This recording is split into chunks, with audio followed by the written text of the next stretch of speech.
আপনাদের মাধ্যমে আমরা জানাতে চাই যে আমাদের পরবর্তী কর্মসূচি কী হবে। আমি শুরু করছি।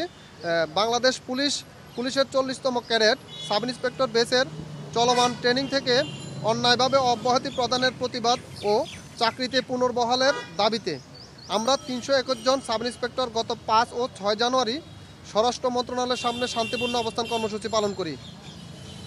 আমাদের একটি প্রতিনিধি দলের সাথে মাননীয় স্বরাষ্ট্র সচিব মহোদয় দেখা করে আমাদের দাবির বিষয়ে যথাযথ ব্যবস্থা নেওয়ার আশ্বাস প্রদান করেন।